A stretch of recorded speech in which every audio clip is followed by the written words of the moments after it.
There are things about swampland that nobody tells you. They tell you it smells like rot and standing water. They tell you the mosquitoes are bad and the ground shifts under your boots like it can't make up its mind whether it wants to be land or river. They tell you it is worthless, unworkable, a mistake of geography, a stretch of earth that God himself seemed to have given up on. What they never tell you is that sometimes the most carefully kept secrets in a family's entire history are buried exactly where nobody thinks to look. I found that out the hard way, or maybe the right way. I'm still not entirely sure which.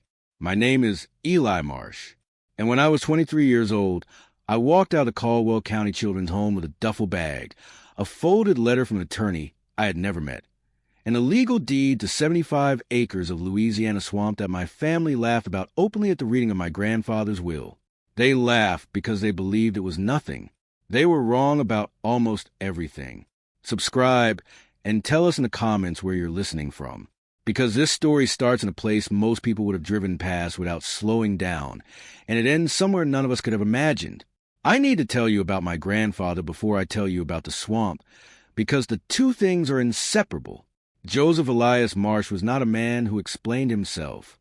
He was not a man who argued or raised his voice or made speeches at the kitchen table about what he believed and why.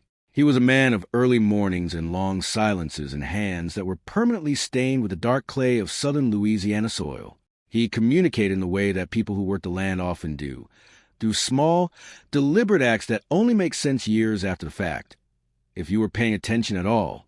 I was his youngest grandchild and, as it happened, the only one who paid attention. My parents died in a car accident on State Route 12 when I was 6 years old.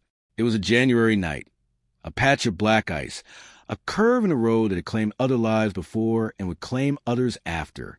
I remember very little about them directly, mostly impressions, the smell of my mother's soap, the sound of my father singing off-key in the kitchen. After the accident, there was a brief, uncomfortable period in which the extended Marsh family debated what to do with me. My grandfather wanted me. My Uncle Dennis, my father's older brother, did not. My grandfather eventually lost that argument, though I did not understand at the time that it was the first in a long series of arguments my grandfather would lose inside his own family, not because he was weak, but because he chose his battles carefully, and had already decided that his real battle was not with the people around the kitchen table. It was with time itself. I went to the Caldwell County Children's Home when I was 7. My grandfather visited every single month, without exception, for the next 16 years. He drove his old green pickup 40 minutes each way on the first Saturday of every month, rain or shine, and he sat across from me in the visiting room or walked with me on the grounds, and he talked to me about the land, not abstractly, not philosophically, specifically. The way the clay in the south field held water differently than the sandy loam near the road. The way you could read a coming drought in the color of the cypress leaves 6 weeks before the ground showed it. The way certain plants grew along the edge of the Marsh family property that had no business being there unless the water table was doing something interesting underneath. He brought things sometimes. A handful of soil in a paper bag, labeled carefully with the location. A topographic map with pencil marks I didn't understand. A folded photocopy of what I later recognized as a legal instrument, though at the time it meant nothing to me. Just paper, just lines, just another piece of the world that adults understood and children didn't. You know what this land is worth, Li? He asked me once. I must have been 12 or 13. I shrugged the way children do when they sense a lesson coming that they're not ready for. Not what your uncle thinks, he said, and he smiled in that quiet way he had, the way that made you feel like he was keeping a very good secret, and was only just barely managing not to tell it. I didn't understand what he meant. I filed away the way you file things that confuse you, somewhere in the back of the mind, in a pile with all the other things you'll sort out later. My grandfather kept working the Marsh family land. The main property was roughly 420 acres of good agricultural ground in Beaumont Parish, the kind of land that grew soybeans and sugarcane and had been in the family since 1887. My grandfather had inherited from his own father and had worked without complaint through drought years, flood years, the farm crisis of the 1980s, and every variety of bad luck that Louisiana weather could manufacture. He was a competent farmer, not a spectacular one, but he kept the land in production and kept the family solvent through sheer stubbornness and a refusal to borrow more than he could repay. He also owned, separately, 75 acres that nobody in the family thought about much. It lay at the southern end of the property, below the old fence line, in a low-lying area that flooded regularly and drained badly and grew nothing useful. The family called it the Dead Swamp. My Uncle Dennis called it the Old Man's Folly. The running joke was that my grandfather had acquired it in a card game from a man who was happy to lose it, which wasn't true, but people repeated it enough that it started to feel like it must be. My grandfather never tried to improve the swamp. He never drained it or cleared it or put any visible effort into it at all. When my uncle pressured him to sell it, he refused without explanation. When neighboring landowners offered to buy it, he turned them down pleasantly and without anger, as though they had asked him something perfectly reasonable and he was simply not interested. "It's got bad water," he'd say. "Nobody wants bad water ground." And everyone believed him, because why wouldn't they? The man who had worked the same 400 acres for 50 years surely knew what was worth keeping and what wasn't. After I turned 18, my grandfather's visits to the children's home stopped, because I had aged out of the system. But we talked on the phone every week. He never missed. And in those last few years of his life, he was well into his 80s by then, moving slower, the arthritis in his hands making farming increasingly difficult. He began to talk differently. The conversations shifted from the practical to the deliberate. He started explaining things, not asking if I understood, just telling me, as if he was working through a checklist in his head. He told me how to read a mineral survey. He told me how to research land records at a parish courthouse and what to look for when you got there. He told me about something called a severed mineral estate and why it was different from surface rights and why most landowners never thought about the difference until it was too late. He told me about the legal concept of a recorded instrument and how something filed in a parish clerk's office became a matter of public record that couldn't be undone by a will or a family argument or any amount of money. I listened to all of it. I was working by then, a construction job, then a landscaping crew, then back to construction, living in a rented room in Thibodeau and saving money slowly and trying to figure out what my life was supposed to look like. I didn't have a plan. I had a grandfather on the phone every Sunday telling me things about land law that I was pretty sure I was never going to use. He died on a Tuesday in early March, 3 months before my 23rd birthday. I found out by voicemail. The family did not call me directly. That should have told me everything I needed to know about what was coming. But you never quite see it until you're standing in the middle of it. The attorney's name was Harold Guidry, and his office was above a dry cleaning shop in the town of St. Margot, which is a small town in Beaumont Parish with one traffic light, and a courthouse that smells of mildew and old paper. He called me 4 days after my grandfather died and asked if I could come in for the reading of the estate. I took a bus. I didn't own a car. When I arrived at the office, my Uncle Dennis was already there. He was seated in the chair closest to the attorney's desk, the one that implied ownership, the one you choose when you want everyone in the room to understand that you have already decided how things are going to go. He was a broad man in his mid-60s, thick through the chest and jaw, with a particular confidence of someone who had spent decades being the biggest personality in every room he entered. He ran a small equipment dealership in Baton Rouge.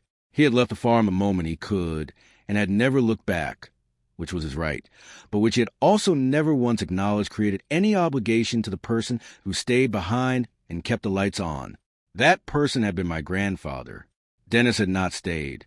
Dennis had built his own business and done reasonably well and visited the family property perhaps twice a year, usually at Christmas, usually with the implicit air of a man checking in on an investment. Seated beside Dennis was his son, Tyler. Tyler was 31, had an MBA from a school he mentioned frequently, and worked in commercial real estate in Baton Rouge. He was dressed the way people dress when they want you to know they make money, not ostentatiously, but carefully. The watch, the shoes, the particular cut of shirt that cost $300 and is meant to look like it doesn't. Neither of them acknowledged me when I walked in. Dennis glanced up briefly, registered my existence, and looked back at the attorney. Tyler was looking at his phone. "Eli," the attorney said, standing to shake my hand. "Thank you for coming." Have a seat. I sat in the remaining chair, which was against the far wall and slightly behind the other two. I noticed this. I think it was probably deliberate, but I chose to say nothing about it. I've called you both here today, Harold Guidry began, setting his reading glasses on his nose and opening a thick folder, because you are the remaining direct heirs to the estate of Joseph Elias Marsh. There are also some cousins, Dennis said, not looking up, out in Texas, who have been notified and have waived their interest in proceedings. Guidry said patiently, Yes, as I was saying, the estate of Joseph Elias Marsh comprises the following assets. He began to read. The farmhouse and the home structure, valued at approximately $240,000. The 420 acres of agricultural land in Beaumont Parish, valued at current market rate for row crop production ground in southern Louisiana. The farm equipment, the tractors, the combine, the irrigation equipment, the trucks, the operating accounts, a small life insurance policy, several personal items of sentimental value, and, listed last, almost as an afterthought, 75 acres of low-lying, undeveloped land at the southern boundary of the Marsh property, commonly known locally as the Dead Swamp, assessed by the parish at approximately $18,000. Dennis leaned forward slightly. That's the one he always refused to sell. Yes, Guidry said. Well, Dennis sat back. At least we can get rid of it now. The attorney cleared his throat. As to the distribution of these assets, the 420 acres of agricultural land, the farmhouse and structures, the farm equipment, and the operating accounts are to be distributed to Dennis Raymond Marsh in their entirety as sole beneficiary. I watched Dennis nod, not with surprise, with satisfaction, the nod of a man who had expected this and was confirming that the universe had met his expectations. The 75-acre parcel, Guidry continued, known as the Dead Swamp, is bequeathed in its entirety to Eli Joseph Marsh. Silence. Then Dennis turned and looked at me for the first time since I'd arrived. And he smiled. It was not a kind smile. It was a smile of a man who has just been handed something he wanted and who finds it additionally satisfying that someone else got something worthless. Well, he said, that's your grandfather's sense of humor for you. I want to be careful here, because the reading of the will was only the beginning of it. What happened afterward was worse, and it happened in front of people, in small rural parishes. Word travels fast. By the time I left Harold Guidry's office that afternoon, the general shape of what had happened was already known at the hardware store and the diner and the grain cooperative where my grandfather had done business for 40 years. The old man's estate had gone to his surviving son. The orphan boy had gotten the swamp. This was, apparently, interesting enough to discuss openly. I had nowhere to stay in St. Margot. I had not planned to stay. But the attorney had asked me to come back the following morning to sign some paperwork regarding the deed transfer, so I got a room at the motel on the highway, the kind of motel with thin walls and a parking lot full of pickup trucks, and I sat on the edge of the bed and thought about my grandfather. I thought about all those Sunday phone calls, all those conversations about mineral surveys and parish records and severed mineral estates. I thought about the paper bags of soil he used to bring to the children's home, labeled in his careful handwriting. I thought about the way he had smiled when he said, "You know what this land is worth, Eli, not what your uncle thinks." I thought about those things for a long time. The next morning, before I went back to the attorney's office, I walked to the diner on Main Street for coffee. This was a mistake, or rather it was something that I had not planned for. My Uncle Dennis was already there, seated at the counter with two men I vaguely recognized, farmers from neighboring properties, people who had known my grandfather. They were talking about this estate. They were talking about me. I heard Dennis before I saw him. His voice carried away the voices of people who expect to be listened to always carry. The boy never worked a day on that land, he was saying. My father had a soft spot for him because of the accident. God rest his soul. But sentiment isn't the same as earning something. One of the farmers murmured something I couldn't catch. "Oh, he got something," Dennis said. 75 acres of mosquito water, which is about what a child who grew up in a government home knows how to manage. He paused, and I heard the clink of his coffee cup. He'll sell it, if he can find anyone stupid enough to buy it, which I doubt. I walked in, and order coffee. Dennis saw me and did not change his expression or lower his voice in any particular way. He simply looked at me the way you look at something that is slightly less relevant than what you're already thinking about, and then he turned back to his conversation. Tyler came in 20 minutes later and sat beside his father and glanced at me once, briefly, with the polite blankness of someone who has been raised to be professionally dismissive of things that don't concern them. "You headed back to Thibodeau after the papers?" Tyler asked me, not unkindly, just practically. "Not right away," I said. "You planning to do something with that swamp?" He said it the way you'd ask someone what they were planning to do with a broken appliance.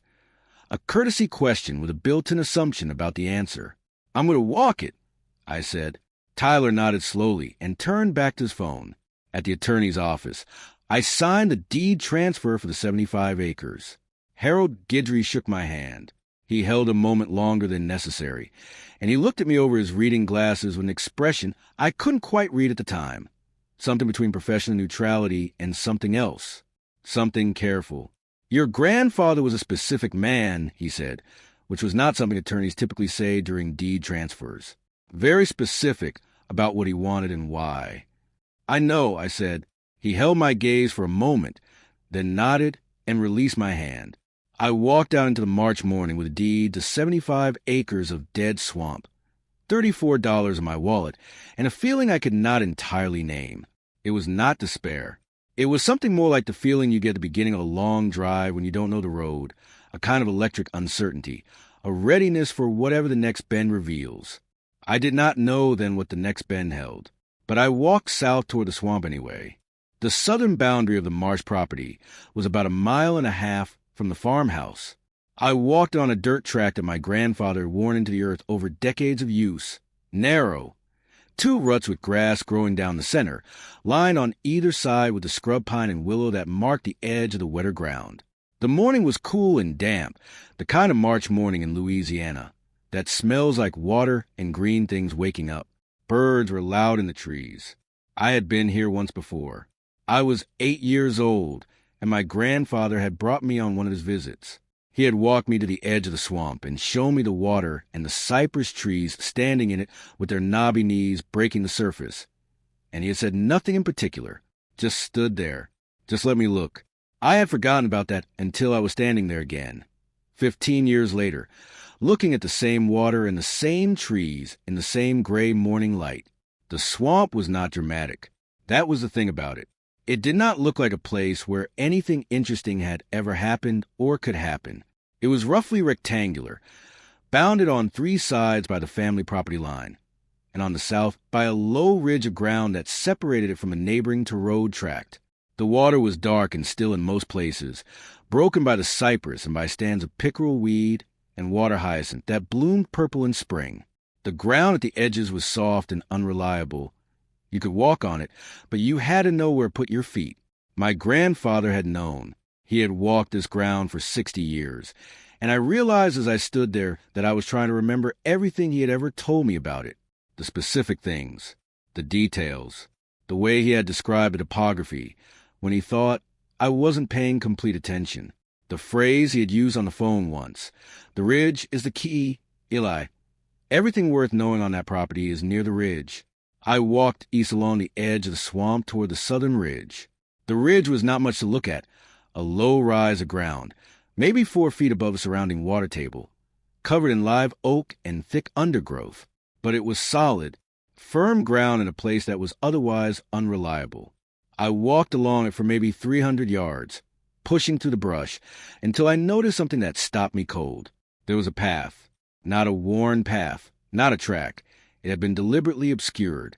Branches had been cut and laid across it. Brush had been dragged over it. And time had added its own camouflage. But the ground beneath the branches was compressed in a way that only regular use compresses ground. Someone had walked this path many times and had then taken considerable trouble to make sure it didn't look like a path. I moved the branches carefully and followed it. It wound along the ridge for perhaps 150 yards, staying on the high ground, bending around the largest trees. At the end of it, hidden in a dense stand of live oak and completely invisible from any direction more than 20 feet away, was a structure. I stood very still when I first saw it. My heart was doing something strange in my chest, not quite pounding, but insistent, like it was trying to tell me to pay attention. The structure was a low concrete box, maybe 12 feet by 8, set into the ground so that only about 2 feet of it rose above the surface. The walls were poured concrete, old and stained with moss and lichen. The top was a heavy steel door, set flush with the surface, with a combination lock I immediately recognized. The same style of lock my grandfather had used on every gate and outbuilding on the property. A master lock combination, brass, heavy duty. My grandfather had given me a combination on the phone once. I had written it in the back of a notebook I still had. He had said, "That's the gate to the south pasture. Don't lose it." But there was no south pasture gate with a combination lock. I had always assumed I had misunderstood him. My hands were not entirely steady when I dialed the combination. The lock opened on the first try. The steel door was heavy, maybe 2 inches of solid steel, hinged at one side, and equipped with a pneumatic arm that held it open when raised. It sealed completely when closed. I could see the rubber gasket around the rim that had kept the interior dry for what looked like decades. The inside was dark. I used a flashlight on my phone. The chamber below was roughly the same footprint as the exterior, about 10 feet deep, accessed by a steel ladder bolted to the concrete wall. The walls were lined with sealed metal shelving. On the shelves were plastic storage bins, the heavy-duty kind with locking lids, stacked 2 and 3 high. On the floor were 2 flat metal filing boxes, fireproof, the kind you see in commercial offices, each padlocked with a smaller version of the same master lock. On the wall beside the ladder at eye level was a small laminated card. Written on it in my grandfather's handwriting were 4 words. "Eli, you found it." I sat on the edge of the opening for a long moment before I climbed down. The bins on the shelves contained, among other things, multiple copies of recorded survey plats from the Beaumont Parish Clerk of Court's office, each stamped and dated in red ink. A thick folder of correspondence between my grandfather and a geological consulting firm out of Lafayette, letters going back to 1987, several USB drives in sealed plastic bags, labeled in my grandfather's handwriting by year, 3 bound notebooks, handwritten, dense with figures and observations and dates. And in one bin, carefully wrapped in plastic sheeting, a document that I unfolded with hands that were now shaking noticeably. It was a mineral rights lease, recorded, stamped, filed in 1991 with the Beaumont Parish Clerk of Court, instrument number 1991, 04471MR. The lessee was Crescent Gulf Resources, a Louisiana energy corporation. The lessor was Joseph Elias Marsh. And the rights being leased, the natural gas extraction rights to the 75 acres of the southern tract, the Dead Swamp, have been assigned in perpetuity not to Joseph Marsh's estate, not to the surviving heirs in general, to Eli Joseph Marsh by name as a designated third-party beneficiary of the lease agreement, effective upon the death of the original lessor. I read it 3 times before I started on the filing boxes. The smaller padlocks used the same combination as the door. Inside the first box, correspondence with the Louisiana Department of Natural Resources, copies of official resource assessments of the Southern Tract, dated 1986, 1991, 1997, and 2003. A geological survey report commissioned privately in 2004, which I will quote in the language it used because no paraphrase does justice to what it said. Significant reserves of natural gas are confirmed beneath the Southern Tract via independent core sampling at 3 locations. Conservative estimate of recoverable reserves, 14.2 billion cubic feet. Upper estimate pending further assessment, 22 billion cubic feet. Inside the second box, a sealed letter, addressed to me in my grandfather's handwriting. I held it for a long moment before I opened it. The seal had yellowed. The paper inside was fresh, protected from moisture by the sealed box. The letter was dated 4 years before his death. Eli, it began. I have been trying to figure out for years how to explain this to you without making it complicated. I have decided the only way is to just tell you straight. In 1986, a geological firm came onto this property without asking and took readings. I caught them, and they told me why they were there. They had found indications of a significant natural gas deposit beneath the southern tract. The land nobody wanted. The dead swamp. I did not tell your uncle. I want you to understand why. Your uncle is a good man in some ways, but he sees land the way a banker sees it, as a number. If he had known what was under that ground, he would have sold the rights in a week and taken whatever someone offered him. He would have thought he was being smart. I have been watching the gas industry in this state for 30 years. I have watched what happens when families sell mineral rights for short money and then spend the rest of their lives watching someone else extract a fortune from beneath their feet. I was not going to let that happen. So I did 3 things. First, I had the geological surveys done properly by a firm I chose and paid for myself, and I kept the results private. Second, I negotiated a lease with Crescent Gulf Resources in 1991. Not a sale of rights, a lease, which means the rights return to the landowner if the lease conditions are not met. The terms of that lease guarantee a royalty rate on extraction that is significantly above what the market was offering at the time. I had an attorney in New Orleans review it. It is solid. Third, I structured the lease to designate you by name because you were not yet born to claim anything yourself, but I knew you were coming as a beneficiary of all royalty payments upon my death. This is a recorded instrument. It cannot be changed by a will.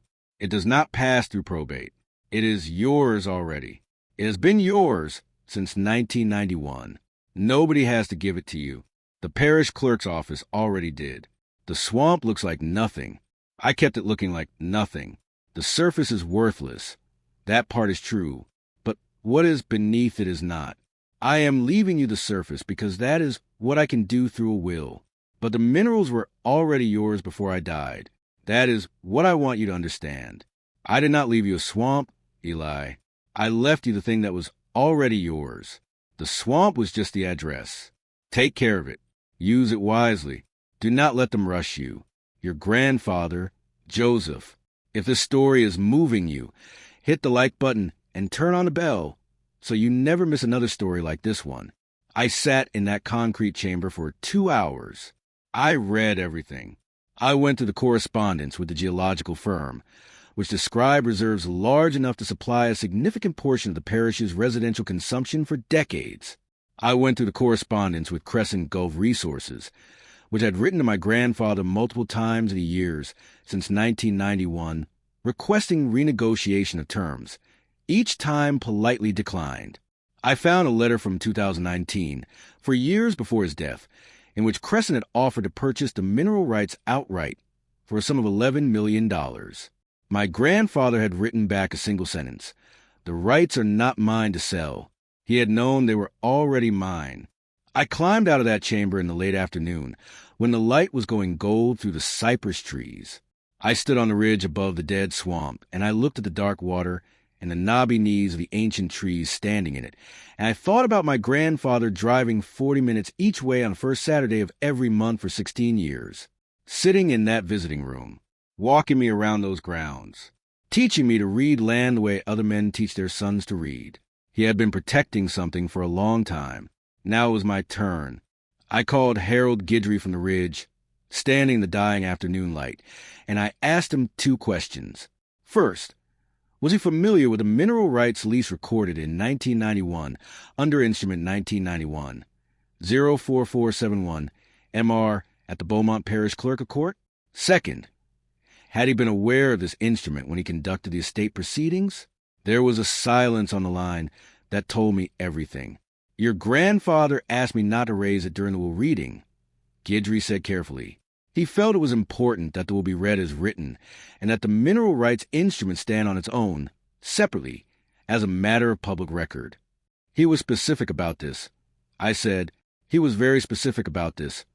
Guidry agreed. I'd like you to arrange a meeting, I said, with my uncle and his son. I'd like you to be present, and I would like it to happen as soon as possible. Another pause. I think that would be appropriate, the attorney said. The meeting was 2 days later, at the same office above the dry cleaning shop in St. Margot. Dennis and Tyler arrived together. Dennis with the settled confidence of a man whose business was concluded and who was now just tidying up loose ends. He had been back to the farmhouse. He had already been in contact with a farm management company in Baton Rouge about taking over the agricultural operation.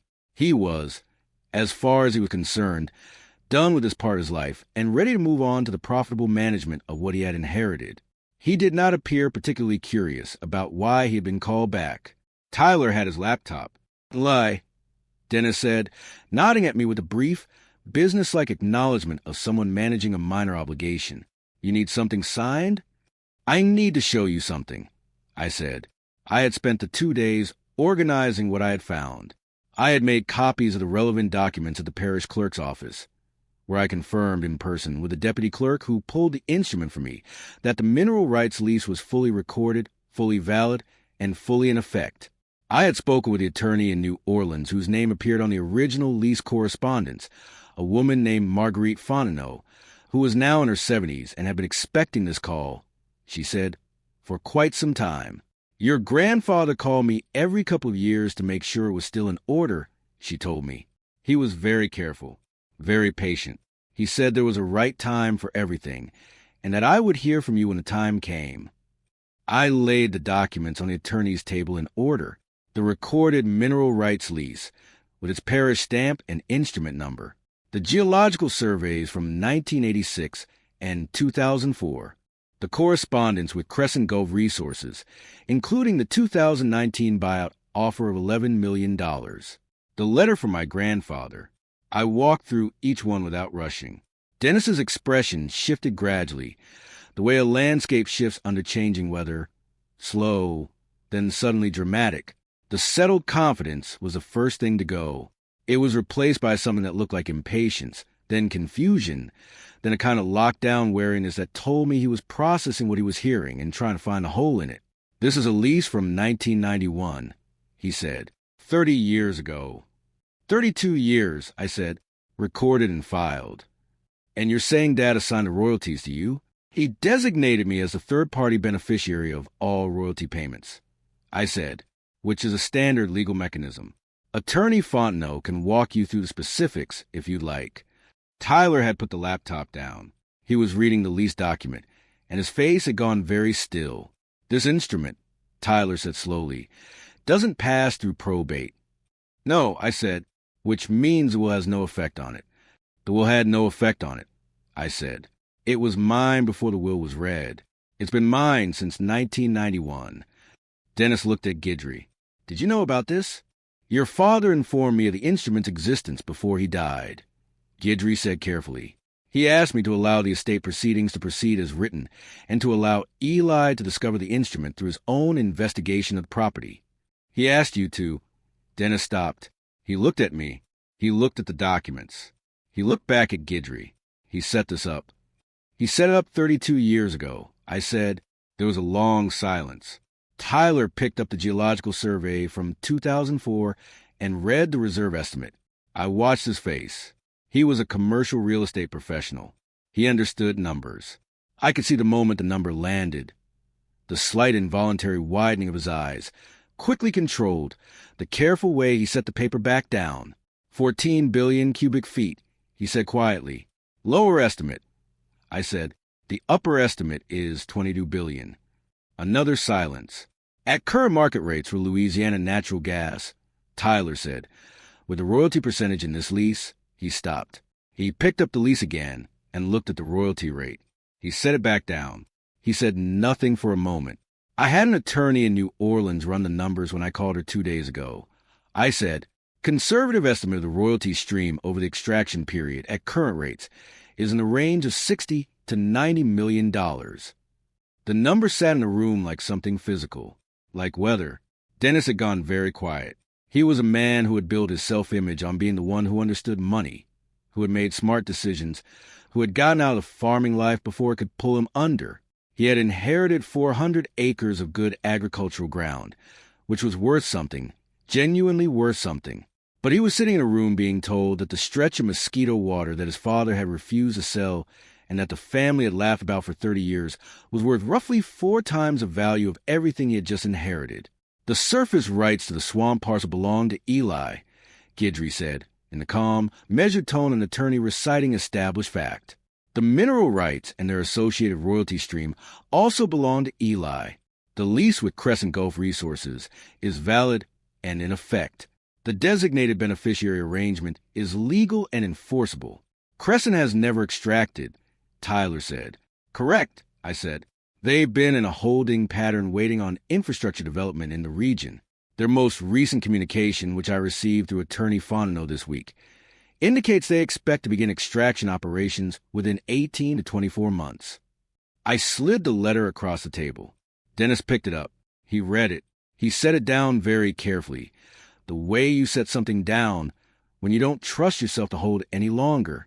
He looked at me, not with hostility, not with the practiced dismissal he had been using for 2 days. He looked at me the way a man looks at something he has fundamentally misjudged, which is a particular look. Complicated, multiple things moving across the face at once, none of them comfortable. He never told me, Dennis said. His voice had changed. Lower, quieter. No, I said, he never told me any of this. I didn't say anything. There was nothing I needed to say. I want to be honest about what happened next, because I think dishonesty would do a disservice to the truth of it. This was not a moment of triumph in the way that movies portray triumph. My uncle was not a villain taking a theatrical fall.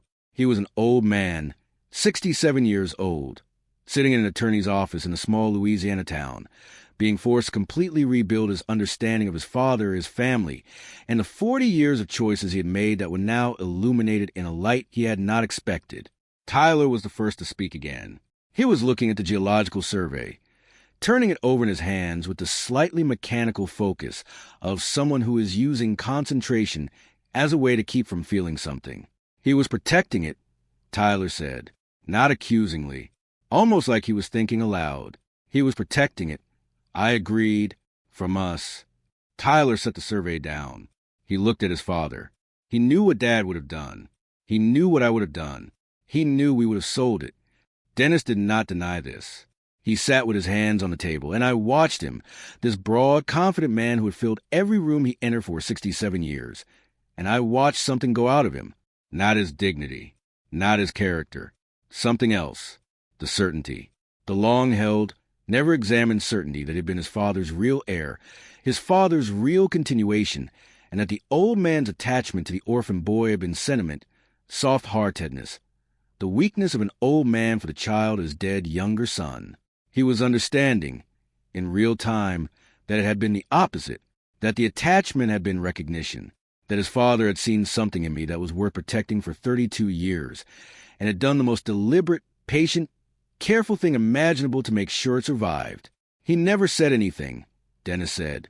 His voice was strange, compressed. Not once, not in 30 years. Every time I told him to sell that swamp, he just said, nobody wants bad water ground, and moved on. He paused. He knew.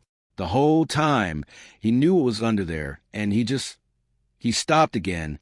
He was patient, I said. Dennis looked at me. His eyes were wet. I had not expected this. He had not expected it either, I think. He looked briefly startled by himself, then resigned to it. He didn't trust me, Dennis said. It was not a question. It was not an accusation. It was just a man arriving at a true thing and saying it aloud, because that was the only honest thing to do. I considered what to say. I thought about my grandfather's letter, about the care it had taken to explain the reasoning without condemnation.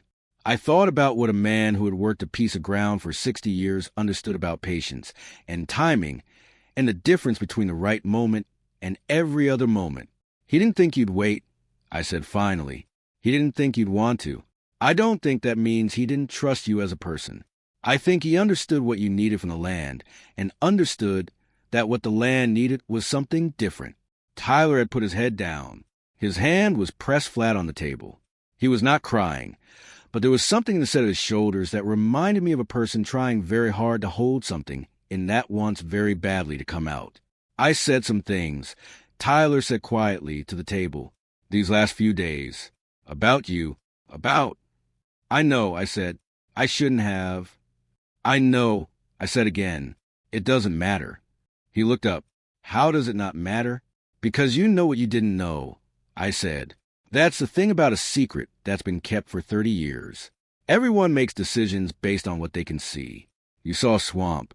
You saw an orphan boy who'd never worked the land. You drew the obvious conclusions. I paused. My grandfather did the same thing. Actually, he made decisions based on what he knew about the people involved. He knew about you and your father the same way he knew about me. He made his plans accordingly. Dennis looked at his hands. The hands of a man who had built a business and raised a family and considered himself capable and independent and smart. He loved you, Dennis said slowly. Not to me. I'm not sure who he was saying it to. Perhaps to his father's memory. Perhaps to some younger version of himself that had misunderstood something crucial long ago and had gone 60 years without realizing it. I always knew he loved you.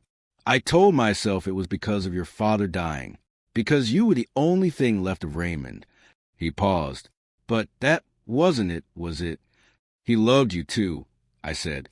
He just knew what he was doing. Dennis nodded very slightly, the smallest of movements. The acknowledgement of a man arriving at the end of a long argument with himself and finding it was over. I did not go back to Thibodeau immediately. I stayed in St. Margot for another week, and during that week, I did several things in order. The first thing was to contact Marguerite Fontenot and ask her to represent me in any future negotiations with Crescent Gulf Resources. She accepted. She said again, been expecting this call for a long time. The second thing was to walk the swamp property every day, not to assess it, not to plan it, not to think strategically about it, just to walk it, to know it the way my grandfather had known it, through the particular silence of the cypress canopy and the way the water hyacinth moved in the south wind and the exact quality of light that fell across the dark water at different times of day. I was not going to be a steward of ground I had never walked in full. My grandfather had taught me that much. The third thing was to speak with my uncle. I asked Dennis to meet me at the edge of the swamp, at the dirt track his father had worn into the earth over decades. He came alone, without Tyler, and we walked together along the tree line in the cool of the morning without speaking for a while. This did not feel awkward to me, though it might have. My grandfather had taught me that silence between people who are working through something is not emptiness. It is the sound of two people trying to tell the truth. I want to tell you what I'm planning, I said eventually. All right, Dennis said. I'm not going to sell the surface rights or the mineral rights. I'm not going to lease the surface for development. The swamp stays as it is above the waterline. He nodded. The royalty stream from the mineral lease, when Crescent begins extraction, goes into a trust. I've spoken with a trust attorney in Baton Rouge. 30% of the annual royalty income is designated for the maintenance and improvement of the agricultural operation. The 400 acres that you inherited, not a gift, not charity. A partnership arrangement formalized with both of us as parties. Your operation managed by you, but with a capital infusion that shall allow you to modernize equipment, hire proper management, and stop running on margins that would have made my grandfather lose sleep. Dennis looked at me. I kept walking. The remaining 70% goes into a family trust with 2 equal beneficiaries, you and me, a board of 3 trustees, Guidry, Fontenot, and a third to be named by mutual agreement. Administers distributions on an annual basis, according to terms we negotiate together and put into writing. You're offering me a share, Dennis said, after everything. My grandfather wanted this land to stay in the family and to support the people in it. I said, he didn't tell you about the mineral rights because he was afraid of what you'd do with them if you had full control. He structured it the way he did because he believed that if I had final authority over the decision, I would make better decisions than you would have in 1991. Maybe he was right. Maybe he was optimistic. I don't know yet. I paused. But I'm 30 years old and I have 75 acres of bayou and a mineral rights lease, and a lot of things I still need to learn. I'm not in a position to be righteous about the past. We walked for a while longer. There's one condition, I said. What's that? Tyler leaves the commercial real estate business. Dennis looked at me sharply. Not permanently, I said. For 2 years.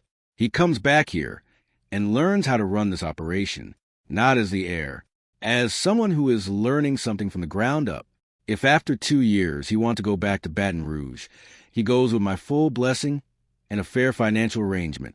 But your father spent 60 years on this land, and there is nobody left who knows it except some farm hands who are getting old themselves, and in 10 years there will be nobody who knows it at all. That's not acceptable to me. Dennis was quiet for a long moment. He won't like it, he said finally. No, I agreed. He won't. At first. He's got a career. He's got a life in the city. He's got a grandfather who chose the land and kept it for him. I said, he can do 2 years. Dennis stopped walking. We were standing at the edge of the swamp now. The dark water was still, and the cypress trees were around us, and the morning light was coming to the canopy in pieces. The dead swamp that was worth nothing. The worthless ground that had been quietly, patiently holding a fortune in its belly for 30 years, waiting for the right person to come looking. I wasn't good to you, Dennis said. He was looking at the water, not at me, these last few days. Before that, even, you grew up without, he stopped, you grew up without family, and I was part of the reason for that. I told my father not to take you in, after the accident. He paused. I should tell you that. I know, I said. I had figured this out over the years. It had not been difficult to figure out. I'm sorry for it, he said. This was a costly thing. I understood that. A man of 67 who had spent his entire adult life believing he was a capable one, the smart one, the one who made good decisions. Saying I'm sorry is not a small thing for that man. It is a relinquishment of the story he has told himself. It is real. I know that too, I said. We stood at the edge of the swamp for a while longer. Then we walked back. The partnership agreement was drafted and signed 3 weeks later in Harold Guidry's office. Tyler Marsh agreed to return to Beaumont Parish for 2 years. He arrived in April with 2 boxes of books and the expression of a man who is not sure whether he has made the worst decision of his life or the best one, which is exactly the right expression for someone who is about to learn something important. I showed him the concrete chamber on the ridge. I showed him the notebooks and the surveys. I showed him how to read a mineral survey and a topographic map and a soil report. I showed him the path my grandfather had cut through the undergrowth and the particular quality of the silence at the edge of the water in the early morning. He didn't say much, but he started getting up early. Crescent Gulf Resources began extraction operations on the southern tract 18 months later. The infrastructure work started in the fall, and by the following spring, the first royalty payment came through, a quarterly distribution that landed in the family trust and prompted Harold Guidry to call me and clear his throat 3 times before telling me the amount. It was more than I had made in the previous 4 years of construction work combined. I did not celebrate in any particular way. I went to the edge of the swamp in the morning, the way I had gotten into the habit of doing, and I stood there and I thought about my grandfather. I thought about the first Saturday of every month for 16 years. I thought about the paper bags of soil labeled in careful handwriting, and the topographic maps with the pencil marks, and the Sunday phone calls about severed mineral estates and recorded instruments, and the importance of knowing what the land was worth before anybody else told you. I thought about what it cost a person to be patient for 32 years, to keep a secret that large, to watch the people around you misunderstand you completely and to say nothing, because the time was not right, and because you trusted that the right time would come if you prepared for it. That is a particular kind of faith, not religious faith, though my grandfather was a quiet believer in his own way. Something older than that, the faith of a farmer, the understanding that you plant things in the earth for someone else to harvest, and that the planting is the real work, and that the harvest is just the evidence of it. The swamp is still a swamp. I want to be clear about that. The extraction operation runs beneath it. Through horizontal drilling that was a condition I negotiated with Crescent. No surface disruption, no clearing, no alteration of the wetland above the waterline. The cypress trees are still standing. The water hyacinth blooms purple in spring. The birds are loud in the morning. A biological survey conducted as part of the extraction permitting process identified 3 species of waterfowl, using the wetland as a migratory rest stop that the parish had not documented before. The swamp is being formally assessed for conservation designation, which will protect it from development in perpetuity. My grandfather would have found that satisfying. Tyler is in his 2nd year on the property. He is not the person he was when he arrived with his boxes of books and his commercial real estate career and his phone that he couldn't stop checking. He is up before dawn. He knows where the ground holds water and where it doesn't. He had a conversation with me last fall about irrigation scheduling that would have made no sense to him 18 months earlier, and I realized partway through that he was teaching me something I hadn't known. He had figured it out himself from the land. This was the most unexpected part of all of it. Dennis retired from the equipment dealership at the end of last year. He is on the property more than he used to be. He is learning slowly what his father understood and he did not, which is that land is not a number on a balance sheet. It is a relationship, and relationships require presence. He is 68 years old and learning this for the first time, which I think is exactly as good a time to learn it as any other. Thank you for staying with us all the way to the end. Don't forget to subscribe and check out the other stories on screen right now.